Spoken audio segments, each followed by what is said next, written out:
आदि ऋषियों की पूजा की और सुंदर आसन देकर से आशीर्वाद ग्रहण। प्रिय भक्तों, जय सीताराम जी की आप श्रवण कर रहे हैं रामचरितमानस से बालकांड दोहा क्रमांक 320 से आगे। दोहा क्रमांक 320 से आगे अर्थ सहित बालकांड।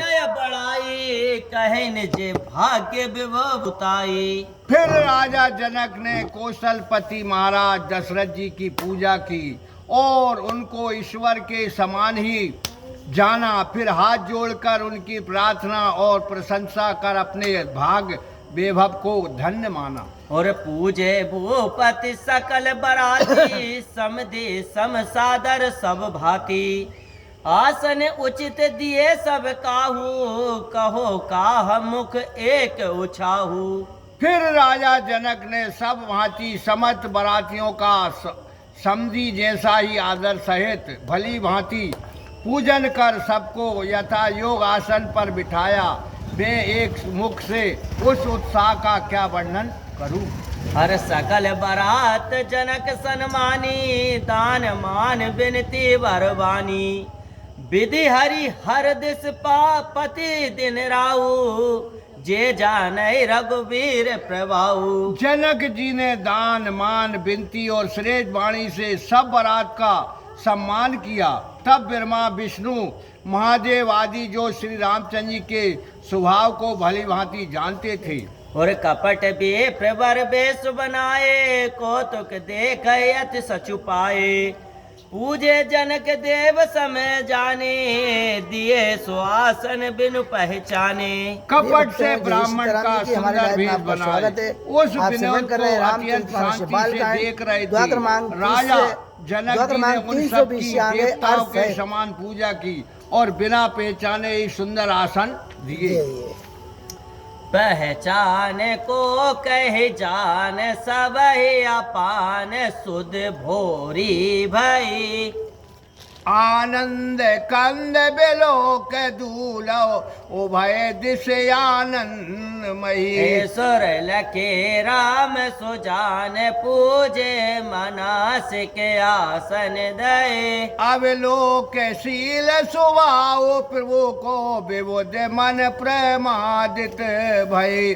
कौन किसको जाने और पहचाने सबको अपनी ही सुध ना रही, क्योंकि आनंद कंद श्री रामचंद्र जी जैसे दूल्हे को देखकर तो दोनों ही पक्ष आनंद में था, किंतु श्री रामचंद्र जी ने देवताओं को पहचान कर मन ही मन उनकी पूजा की और वैसा ही मानसिक आसन दिया। तब प्रभु के ऐसे शीतल स्वभाव को देखकर देवताओं ने मन प्रसन्न हो गया। रामचंद्र मुख चंद्र छवि रामा लोचन चारु चकोर सिया रामा।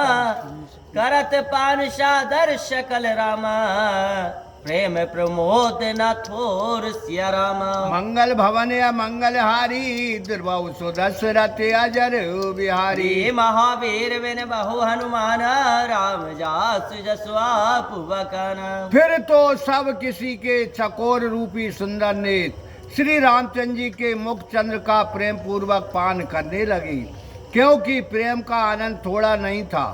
हर समय बिलोक वशिष्ठ बुलाए सादर सतानंद सुन आए। बेग कुंवर अब आन हो जाए चले मुदित मन आयो सुपाए। तब समय को देखकर महर्षि वशिष्ठ जी ने सतानंद जी को बुलाया तो वे सुनते ही आदर सहित आ गए। तब वशिष्ठ जी ने कहा, अब सीता जी को शीघ्र लाइए। ऐसी आज्ञा पाकर वे प्रसन्न मन से चल पड़ी। रानी सुने पुरोहित बानी प्रमुदित सके समेत सयानी। वे प्रबंधु कुल वृंद बुलाए कर कुल रीत सुमंगल गाए। पुरोहित की वाणी सुनकर सखियां सहित रानी प्रसन्न हो गई। उन्होंने ब्राह्मणों की स्त्रियों के समूह को बुलाकर अपने कुल की रीतियां की। नारी वेश जे सुरवर बामा सकल सुभाव सुंदरी श्यामा। तिनय देख सुख पावै नारी बिन पहचान प्राण उते प्यारी। तब जो देवताओं की श्रेष्ठ स्त्रियां थी वे सभी नारी भेष में सुंदर स्वभाव की सुंदर थीं। उन्हें देखकर जनकपुर की स्त्रियां बहुत सुखी होने लगीं। जान पहचान नहीं थी, फिर वे भी प्राणों से प्यारी थी। बार बार सन्मान ही रानी उमा रमा शारद समझानी सिय सावरी समाज बनाए मुदित मंडप ही चली लवाई। किंतु रानी सुनैना उन्हें पार्वती लक्ष्मी और सरस्वती के समान जानकर बारंबार सम्मान करती हैं। फिर सीता जी का श्रृंगार कर सब समाज बनाकर मंडप में लिवा चली। चली लिवाए सीता सके सादर सज सुमंगल भावनी नव साप्त साजे सुंदरी सब मत कुंजर गामिनी। कल गान सुन मुनि ध्यान त्याग ही काम को किल लाजही। मंजीर निपुर कलित पंकन ताल गति बन बाजही। तब उनमें जो सुंदर सखियां मांगलिक और मन भावना से भेष बनाकर सीता जी को अपने साथ लेकर चली तो वे 16 श्रृंगार किए मत वाले हाथी के समान सुंदर चाल से चलती थीं। उनके सुंदर गान मुनियों के भी ध्यान को छुड़ाने वाले और कामदेव तथा कोकिला को भी लज्जित करने वाले थे। उनके पाँवों के बिछिए मंजीरे के समान और हाथों के सुंदर कंगन उनकी चाल गति पर सुंदर ताल दे बज रहे थे। सोहते विनिता वृंद महुरामा सह सुहावन सिया रामा।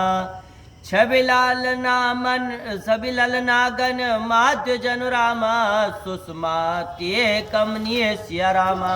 मंगल भवन या मंगल हारी द्रवौ सुदशरथ अजर बिहारी। ये महावीर बिन बहु हनुमान राम जास जसवाप वकाना। ऐसी स्त्रियों के झुंड में सहज सुंदरी सीता जी ऐसे शोभा दे रही थी मानो स्वयं सुंदरता ही उत्तम स्त्री बनकर छवि रूपी नारियों के मध्य में विराज रही हों। सिय सुंदरता वर्ण न जाए लघुमति बहुत मनोहरताई। आवत देख बरात ने सीता रूप रस सब भात पुनीता। इस प्रकार सीता जी की सुंदरता तो वर्णन नहीं की जाती। मेरी बुद्धि छोटी है और सुंदरता बहुत बड़ी है। इधर जब रूप राशि पूर्ण सब प्रकार से पवित्र सीता जी को आते हुए बरातियों ने देखा। हर सवह मनाए मन किए प्रणामा देख राम वह पूर्ण कामा। हर से दशरथ सुतन समेता कह न जाए और आनंद जेता। तब सब किसी ने मन ही मन प्रणाम किया और श्री रामचंद्र जी को देखकर समझा कि अब कार्य पूर्ण हुआ। पुत्रों सहित राजा दशरथ के प्रसन्नता की सीमा ना रही। हर सुर प्रणाम कर वर सही फूला मुनि आशीष धन मंगल मूला।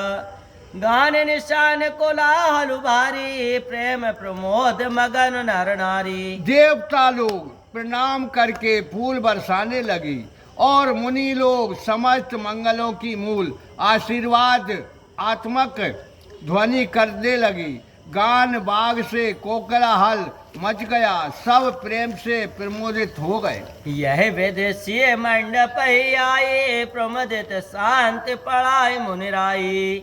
ते अवसर कर विद व्यवहारो दो कुल गुरु सबके ने अचारू। इस प्रकार जब सीता जी मंडप में आई तब उन्हीं लोग प्रसन्न मन से शांति पाठ पढ़ने लगी।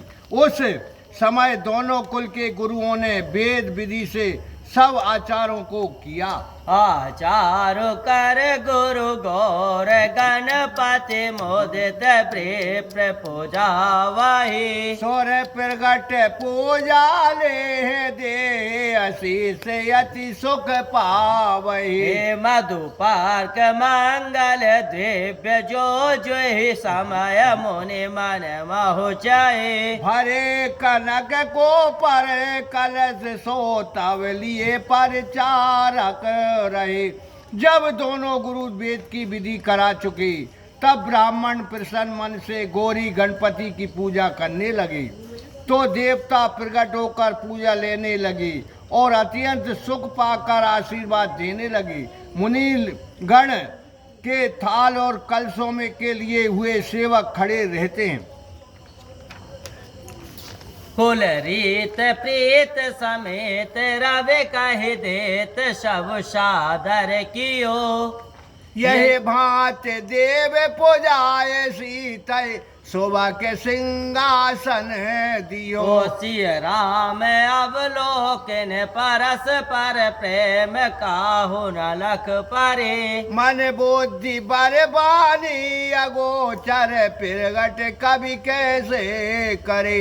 इस प्रकार कुल की समझ रीतियां भगवान सूर्य स्वयं ही बतला देते थे और वे उन सबको करते जाते थे। तब देवताओं की पूजा कर चुकने पर सीता जी को सुंदर आसन दिया गया। उस समय सीता जी और श्री रामचंद्र जी में जो परस्पर अवलोकन हुआ उसे कोई कवि कैसे वर्णन कर सकता है, क्योंकि वे तो मन वाणी और श्रेष्ठ बुद्धि से भी अगोचर है।